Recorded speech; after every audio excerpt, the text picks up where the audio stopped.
नमस्कार, देवभूमि एक्सप्रेस में आपका स्वागत है। मैं हूं आपके साथ दीपक भदौरिया। खबर हरिद्वार से है, जहां पर पतंजलि विश्वविद्यालय के दीक्षांत समारोह में महामहिम राष्ट्रपति रामनाथ कोविंद ने शिरकत की। राष्ट्रपति रामनाथ कोविंद ने गोल्ड मेडलिस्ट विद्यार्थियों को उपाधि प्रदान की। दीक्षांत समारोह में राज्यपाल लेफ्टिनेंट गुरमीत सिंह, सीएम पुष्कर सिंह धामी, मंत्री धन सिंह रावत और यतीश्वरानंद पतंजलि विश्वविद्यालय के कुलाधिपति स्वामी रामदेव और कुलपति आचार्य बालकृष्ण मौजूद रहे। इस दौरान राज्यपाल लेफ्टिनेंट गुरमीत सिंह और सीएम धामी ने राष्ट्रपति रामनाथ कोविंद का स्वागत किया।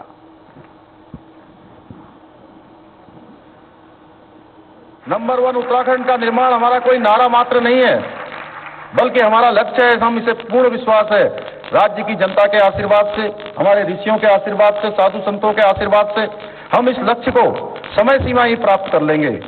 आज प्रधानमंत्री जी ने भी कहा है कि मैं भी उनके इस कथन को दोहरा रहा हूं कि आने वाला जो दशक है, जो 20 से 30 का दशक, 21वीं सदी का तीसरा दशक, ये उत्तराखंड का दशक होगा।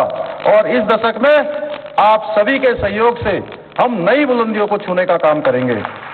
देवभूमि वासियों के लिए सौभाग्य और प्रसन्नता का क्षण है। महामहिम राष्ट्रपति जी की उपस्थिति से आज यह विद्या और ज्ञान का मंदिर पतंजलि विश्वविद्यालय तथा पूरा उत्तराखंड परिवार गरिमामय हो गया है। देवभूमि उत्तराखंड की पावन धरती, यहां के सुंदर पर्वत, नदियां और सभी लोग महामहिम राष्ट्रपति जी का आभार। सीएम धामी ने देहरादून के नया गांव स्थित गणेशपुर पहुंचकर 26/11 हमले में शहीद अशोक चक्र विजेता स्वर्गीय गजेंद्र सिंह बिष्ट जी की पुण्यतिथि पर आयोजित कार्यक्रम में भाग लिया। सीएम ने शहीद गजेंद्र बिष्ट की मूर्ति पर माल्यार्पण करके उन्हें श्रद्धांजलि दी। साथ ही सीएम ने कारगिल शहीद और सीमा पर शहादत देने वाले वीर जवानों के परिजनों और वीरांगनाओं को सम्मानित किया। मुख्यमंत्री पुष्कर सिंह धामी ने कहा है कि देश के लिए सर्वोच्च बलिदान देने वाले शहीदों के परिजनों और वीरांगनाओं को सम्मानित करते हुए खुद को सम्मानित महसूस कर रहा हूं। उत्तराखंड सैन्य बाहुल्य प्रदेश है और यहां की वीरता और शौर्य की चर्चा देश ही नहीं दुनिया में होती है।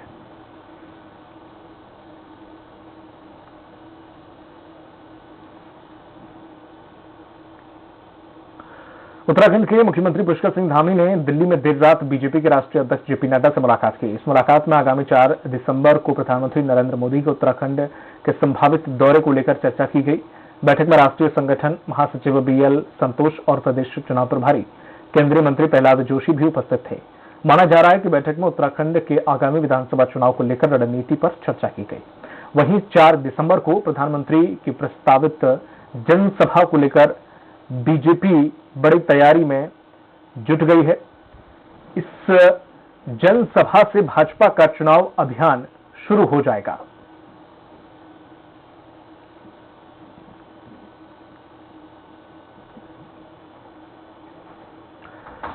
चार साल से बंद पड़ी सितारगंज चीनी मिल के पेराई सत्र का उद्घाटन 29 नवंबर को सीएम पुष्कर सिंह धामी करेंगे। चीनी मिल के प्रधान प्रबंधक आर.के. सेठ ने बताया है कि दोपहर 12 बजे मुख्य अतिथि सीएम धामी और विशिष्ट अतिथि गन्ना विकास और चीनी उद्योग मंत्री स्वामी यतीश्वरानंद और विधायक सौरभ बोगड़ा पेराई सत्र का शुभारंभ करेंगे।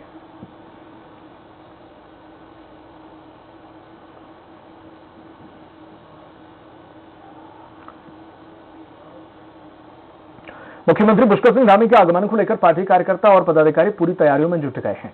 बता दें कि 30 नवंबर को प्रदेश के मुख्यमंत्री पुष्कर सिंह धामी के मुख्यमंत्री बनने के बाद प्रथम बार पहुंचने का कार्यक्रम प्रस्तावित है। कार्यक्रम को पूरी तरह से सफल बनाने के लिए स्थानीय भाजपाइयों ने जहां कमर कस ली है, तो वहीं पार्टी जिला अध्यक्ष शिव अरोड़ा ने जसपुर मंडी समिति परिसर में पहुंचकर तैयारियों का जायजा लिया और सभी पदाधिकारियों को जिम्मेदारी सौंपी। जसपुर विधानसभा में पहली बार आ रहे हैं। पूरे प्रदेश में मुख्यमंत्री पुष्कर सिंह धामी ने लेकर उत्साह है। जिस प्रकार से वो जन कल्याणकारी नीतियां ला रहे हैं सभी वर्गों के लिए। मुख्यमंत्री पुष्कर सिंह धामी का आगामी 1 दिसंबर को पौड़ी दौरा है, जिसे लेकर पार्टी पदाधिकारियों और कार्यकर्ताओं ने तैयारियां शुरू कर दी हैं। पौड़ी विधानसभा क्षेत्र के विधायक मुकेश कोहली ने बताया है कि पूर्व में मुख्यमंत्री पौड़ी में आपदा के दौरान आनंद में पहुंचे थे, लेकिन इस बार जनता के लिए वक्त लेकर आ रहे हैं। इस दौरान पौड़ी में रामलीला मैदान में एक भव्य कार्यक्रम आयोजित किया जाएगा, जिसमें मुख्यमंत्री विभिन्न योजनाओं का शिलान्यास करेंगे।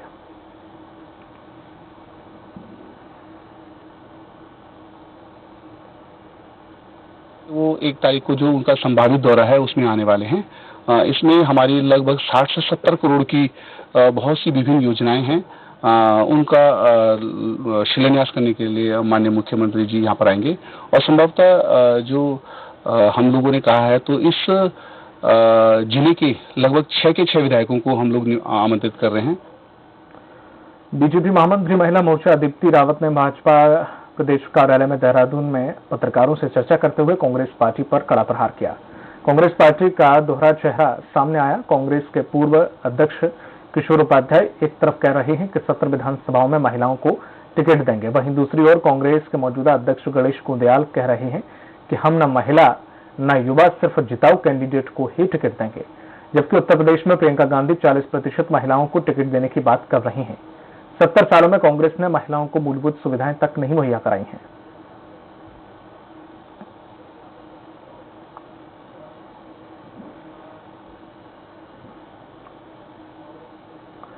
नेता प्रतिपक्ष प्रीतम सिंह हरिद्वार पहुंचे, जहां उन्होंने महंगाई, भ्रष्टाचार और बेरोजगारी को लेकर धामी सरकार पर जमकर हमला बोला। प्रीतम सिंह ने आरोप लगाया है कि धामी सरकार ने जनता से जो वादे किए थे उन पर भाजपा खरा नहीं उतर रही है।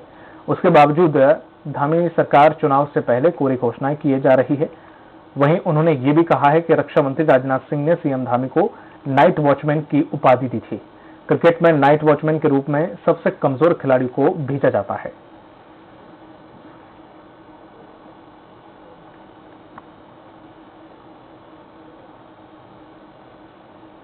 धामी जी मुख्यमंत्री के रूप में आए तो रक्षा मंत्री जी ने कहा कि ये नाइट वॉचमैन के रूप में है। तो एक कमजोर मुख्यमंत्री उन्होंने दिया है, जिनके पास समय का अभाव है और धन नाम की कोई चीज उनके पास नहीं है। मसूरी में कांग्रेस के प्रदेश उपाध्यक्ष ज्योति सिंह बिष्ट ने बीजेपी सरकार पर हमला बोलते हुए कहा कि बीजेपी सरकार ने कांग्रेस की सरकार के द्वारा चलाई जा रही योजनाओं को बंद करने का काम किया है। उन्होंने कहा कि प्रदेश की जनता ने प्रदेश सरकार बनाकर डबल इंजन दिया था, जिससे कि केंद्र और राज्य सरकार मिलकर प्रदेश का विकास कर सकें, लेकिन एक भी विकास नहीं हुआ है। चुनाव अभियान समिति के अध्यक्ष के रूप में लगातार उन्होंने अपने दौरों शुरू कर लिए और वो चुनाव लड़वा करके 50 से अधिक सीटें जितवा कर लाएंगे। यहाँ पर आपकी कोई सीट आएगी ऐसा दूर दूर तक कुछ दिखाई नहीं देता है। वो भारतीय जनता पार्टी की बी टीम है। भाजपा उनको फाइनेंस करके कोशिश कर रही है कि कांग्रेस को नुकसान पहुंचा करके सत्ता में वापसी करे। टनकपुर पहुंचे आप प्रभारी दिनेश मोहनिया विजय शंखनाथ रैली में शामिल हुए। जनसभा को संबोधित करते हुए दिनेश मोहनिया ने कहा है कि 21 सालों से दोनों दलों ने उत्तराखंड की जनता को लूटा है। अब जनता की बारी है कि जवाब देने की। 21 साल की बदहाली का हिसाब लेना है। महंगाई आसमान छू रही है, आम आदमी का जीना दुश्वार हो गया है। जनता को अब जागना पड़ेगा। उत्तराखंड को देश की आध्यात्मिक राजधानी बनाएंगे। उत्तराखंड के युवाओं को रोजगार देंगे, बढ़िया शिक्षा देंगे, जिससे पलायन रोक सके।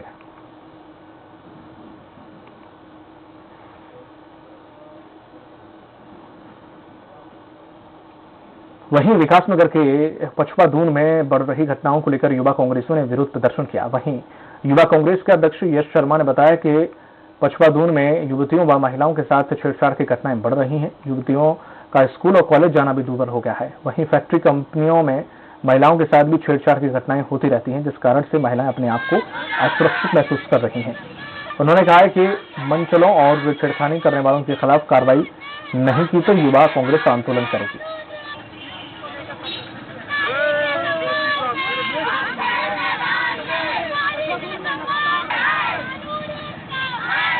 हमारा जो प्रदर्शन है ये विरोध पचपा दून में जो रोज की घटनाएं घट रही है उसके कारण से दुखी होकर आज यूथ कांग्रेस के बैनर तले एकत्रित हुई है। हमारे अध्यक्ष यश शर्मा जी के नेतृत्व में कोरोना काल में लोगों की आर्थिक स्थिति कमजोर हो गई है। ऐसे में सरकार ने ग्रामीणों को आर्थिक रूप से सक्षम बनाने के लिए काम शुरू कर दिया है। जहां पर विकास नगर क्षेत्र में मेहुआवाला खालसा ग्राम पंचायत में ग्राम प्रधान के द्वारा मजदूरों के बजाय मशीन से काम लिया जा रहा है, जिससे गांव के जो रहने वाले गरीब हैं वो काफी परेशान हैं और इन मजदूरों से मनरेगा के तहत मजदूरी भी नहीं कराई जा रही है, जिससे मजदूरी नहीं मिलने से ग्रामीण अपने परिवार का भरण पोषण भी नहीं कर पा रहे हैं। जैसे हमने बोला हम काम करेंगे, वो ऐसे बोल रहे कि तुम 10 दिन लगाओगे जेसीबी मतलब कि 2 दिन में ही कर देगी काम। और हम तो सब काम करना चाहते हैं, सब मजदूरी दिहाड़ी करने वाले हैं, और हम कहाँ जाएंगे? जो मैं जैसी पे करवाएगी काम। यहाँ पे जो है करीब 700 वोट है। 700 वोट है। काम करना कितने लोग चाहते हैं? 700 वोट में मुश्किल से 50 आदमी ऐसे होंगे जो कार्य काम कर रहे हैं। बाकी जो लोग हैं काम नहीं है। काम जो कर रहे हैं, अब एक तो खाले का माल लगा रहे हैं, और जो ईंटें लगाने को पत्थर लगा रहे हैं यहाँ पे। और क्या हो रहा है, ये देखो अभी तो थोड़ा दिख रहा है सही, लेकिन बाद में जब इसकी बरसात आएगी तो ये उखड़ जाएगी सारी, और फिर दिक्कत इन आम गाँव वालों को होगी। ये जो अभी प्रकरण बना है, आपने इसके वीडियो से इसकी जांच करवाई जाएगी कि क्या रीजन रह गया कि जिन लोगों के जॉब कार्ड बने हुए हैं उनको कार्ड क्यों नहीं दिया जा रहा है और क्या कारण है, इसकी उनसे इस संबंध में जानकारी। नैनीताल में 5 नेवल विंग के एनसीसी कैडेटों ने झील के किनारे सांस्कृतिक कार्यक्रम का आयोजन करके एनसीसी का 73वां स्थापना दिवस मनाया। कार्यक्रम में यहां कैडेटों को प्रशस्ति पत्र बांटे गए। इस दौरान naval wing commanding officer DK Singh और केंद्रीय विद्यालय के पूर्व डिप्टी आयुक्त मौजूद रहे। वहीं पूर्व डिप्टी आयुक्त ने कहा है कि सभी चीजों को आयात किया जा सकता है, मगर भारतीयों का नहीं। साथ ही उन्होंने कहा है कि आजकल के युवाओं को भारत के बारे में सोचने का बहुत कम मौका मिल रहा है।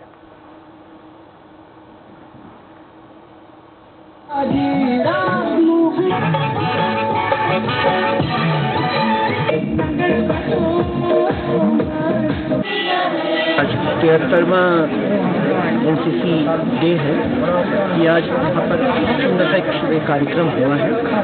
कुछ बच्चों में चोट लगने पर भी बहुत कुछ मेहनत की है, और गर्ल्स ने एक्सेल किया है, बॉयज ने एक्सेल किया है, और यहाँ के एएनओ जो है, जो सपोर्टिंग स्टाफ, वो बहुत मेहनत कर रहा है।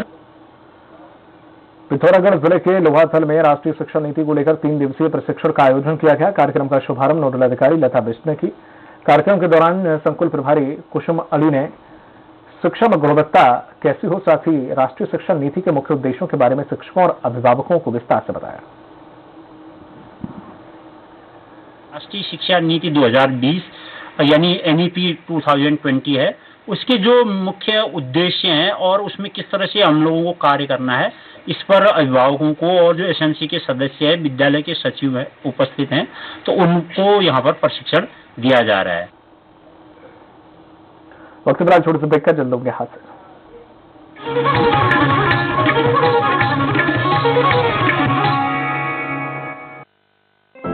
प्रधानमंत्री जी के महासंकल्प को आत्मसात करते हुए मुख्यमंत्री पुष्कर सिंह धामी के नेतृत्व में उत्तराखंड सरकार जल जीवन मिशन को बेहतर तरीके से क्रियान्वित कर रही है। साथ ही राज्य के नागरिकों को सहभागी बनाकर हर घर में शुद्ध पेयजल पहुंचाने के लिए कृत संकल्पित है। राज्य की अधिकांश भूमि पहाड़ी होने की वजह से पानी की काफी समस्या हुआ करती थी।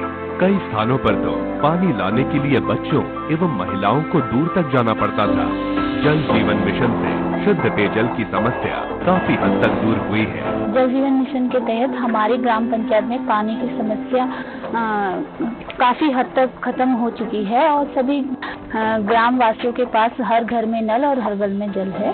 अब घर में भरपूर पानी आने से स्थानीय लोगों ने घर में ही पर्यटकों के लिए होम स्टे जैसी सुविधाएं प्रारंभ कर दी हैं, जो पर्यटकों के लिए ठहरने का बेहतर विकल्प भी है। स्थानीय लोगों के लिए आजीविका का एक जरिया बना है। हमारे यहाँ पहले 1-2 होम स्टे हुआ करते थे और उसके लिए उन लोग टैंकर से पानी डलवाते थे, लेकिन अब सभी को पानी पर्याप्त मात्रा में मिल रहा है तो सभी ने होम स्टे बनाने शुरू कर चुके हैं और लोगों को इससे काफी फायदा है। राज्य के ग्रामीण क्षेत्रों के लगभग 15 लाख घरों में से 7 लाख से अधिक घरों को नलों से जोड़ा जा चुका है। शहरी क्षेत्रों में लगभग 12 लाख घरों में से 5 लाख से अधिक घरों को पेयजल योजना से जोड़ा जा चुका है। उत्तराखंड सरकार द्वारा दिसंबर 2020 तक हर घर तक शुद्ध पेयजल पहुंचाने का लक्ष्य रखा गया है। मुख्यमंत्री पुष्कर सिंह धामी के नेतृत्व में जल जीवन मिशन राज्य में आजीविका के नए आयाम रचते हुए पलायन को विराम दे रहा है, साथ ही आत्मनिर्भरता की संकल्पना को भी साकार कर रहा है। जल जीवन मिशन, हर घर खुशियां, हर घर जल। Shri Sathya Sai University is the fastest growing university of Madhya Pradesh. Her student मेहनती और टैलेंटेड होता है। जरूरत है तो बस एक अच्छी गाइडेंस की, जो उन्हें मिलती है श्री सत्य Sai university of technology and medical sciences में। Admission guidance for courses like engineering, pharmacy, computer, commerce, management, arts, education, polytechnic, paramedical, homeopathy, law and agriculture. Shri सत्य साई यूनिवर्सिटी सीहोर। Call 9826293590. सदियों से सुनते आए हैं, बेटे बड़े होके अच्छी सी नौकरी करना,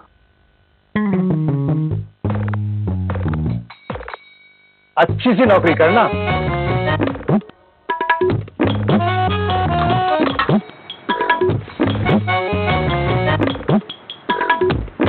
अच्छी सी नौकरी करना।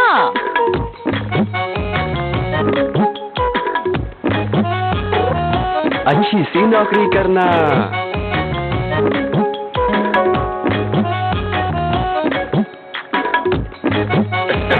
अच्छी सी नौकरी करना।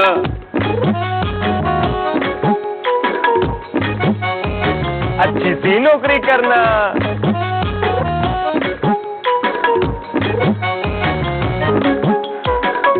अच्छी सी नौकरी करना।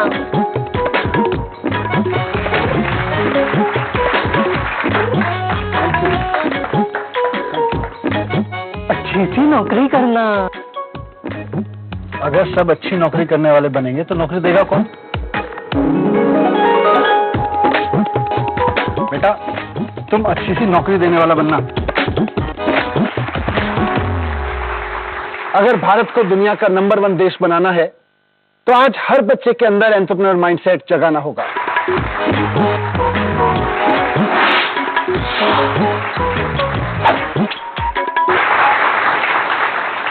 बिजनेस ब्लास्टर्स हमारी एक पहल है जो बच्चों को सिखा रही है कि उन्हें नौकरी ढूंढने वाला नहीं, नौकरी देने वाला बनना है।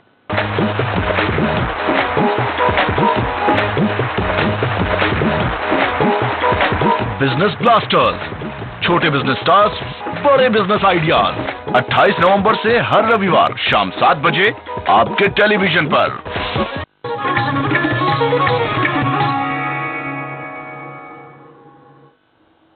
ब्रेक के बाद स्वागत है आपका। रुक करते अगली खबर की ओर। कांग्रेस मेघालय में पूर्व सीएम समेत 11 कांग्रेसी विधायक तृणमूल कांग्रेस में शामिल हो गए हैं। कांग्रेसियों के टीएमसी में शामिल होने पर आप सीएम प्रत्याशी कर्नल अजय कोठियाल ने ट्वीट किया और कांग्रेस को डूबता जहाज बताया।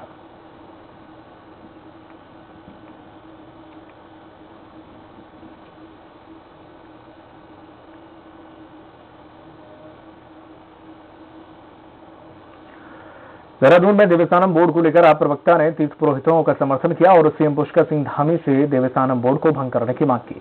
आप प्रवक्ता संजय भट्ट का कहना है कि देवस्थानम बोर्ड को तत्काल भंग नहीं किया तो आप फिर से सड़कों पर उतरकर सरकार के खिलाफ प्रदर्शन करेगी। उमा सिसोदिया का कहना है कि आप पार्टी शुरू से ही देवस्थानम बोर्ड के विरोध में खड़ी है।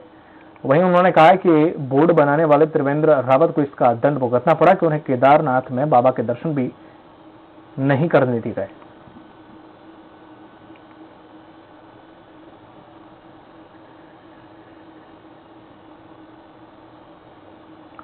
विधानसभा चुनाव से पहले दल बदल की राजनीति तेज हो गई है। पिछले 20 सालों से कांग्रेस में रहे जिला सहकारी बैंक के पूर्व डायरेक्टर सुशील राठी ने भाजपा का दामन थाम लिया है। हरिद्वार स्थित भाजपा के जिला कार्यालय में कैबिनेट मंत्री स्वामी यतीश्वरानंद ने सुशील राठी को बीजेपी की सदस्यता दिलाई। मंत्री यतीश्वरानंद ने कहा है कि पीएम मोदी और भारतीय जनता पार्टी की रीति नीति से प्रभावित होकर वह भाजपा ज्वाइन किए हैं।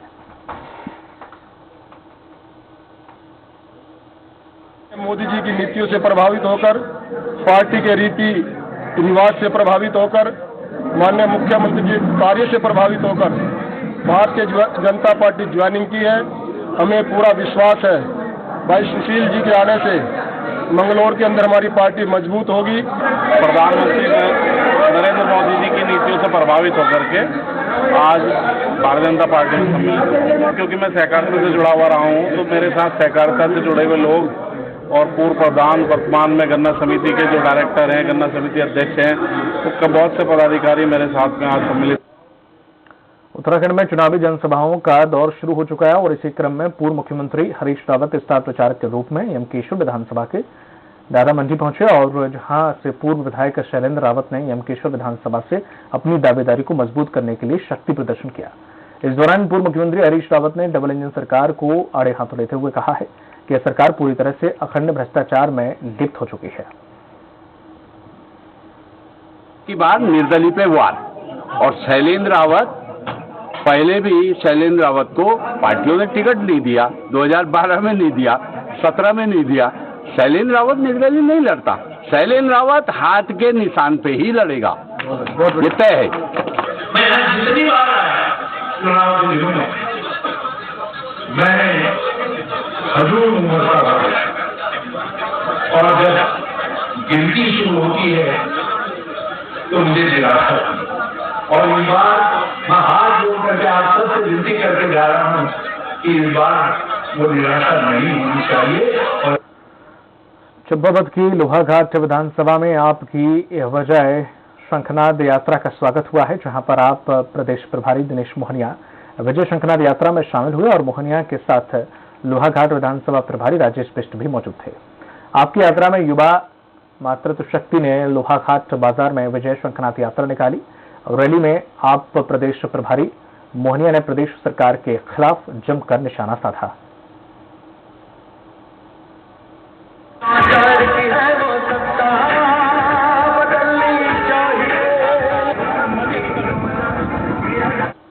पिथौरागढ़ में कांग्रेसियों ने रसोई गैस की किल्लत को लेकर विरोध प्रदर्शन किया, जिसके बाद केंद्र सरकार और प्रदेश सरकार के खिलाफ जमकर नारेबाजी की और रसोई गैस उपलब्ध कराने की मांग की। कांग्रेस के जिलाध्यक्ष त्रिलोक मेहर ने बताया है कि जिस तरह से पीएम मोदी ने नोटबंदी के वक्त लोगों को लाइन में लगवाया था, उसी तरह रसोई गैस सिलेंडर के लिए लोगों को घंटों तक लाइन में खड़ा रहना पड़ रहा है। नोटबंदी में लोगों की लाइन लगी थी, जीएसटी में लाइन लगी थी, उसी प्रकार सिलेंडर को लेने के लिए महिलाओं की, बुजुर्गों की, पुरुषों की लाइन लग रही है, जो अपने आप में एक शर्मसार बात है। लक्सर में रेलवे प्लेटफॉर्म पर जीआरपीएफ ने चेकिंग के दौरान एक स्मैक तस्कर को गिरफ्तार किया, जिसके पास से 15.50 ग्राम स्मैक बरामद की गई। स्मैक की कीमत बाजार में 1.5 लाख रुपए आंकी गई है। दरअसल जीआरपीएफ प्लेटफॉर्म नंबर 3 पर चेकिंग कर रही थी, इसी दौरान ये तस्कर धरा गया। हमारे दरोगाई थे और 2 सिपाही थे, इनके द्वारा प्लेटफॉर्म नंबर 3 से एक अभियुक्त को गिरफ्तार किया गया है, जिसके पास से 15.5 ग्राम अवैध स्मैक बरामद हुई है, जो ये बरेली से लेकर आ रहा। पिथौरागढ़ जिले के गंगोलीहट थाना क्षेत्र पुलिस ने 2 शराब तस्करों को पकड़ा है और पिकअप के अंदर रखी राजस्थान ब्रांडी की 85 पेटी 6 बोतल अंग्रेजी शराब जब्त की है। साथ ही वाहन को सीज कर दिया है। पुलिस ने बताया है कि गिरफ्तार दोनों आरोपी राजस्थान के ही रहने वाले हैं।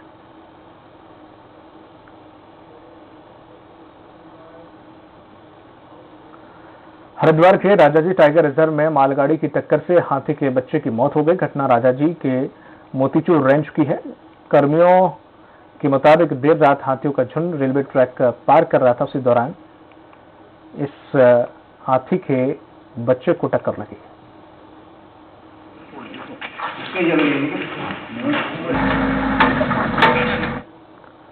बुलेटिन में इतना ही, दीजिए इजाजत, नमस्कार।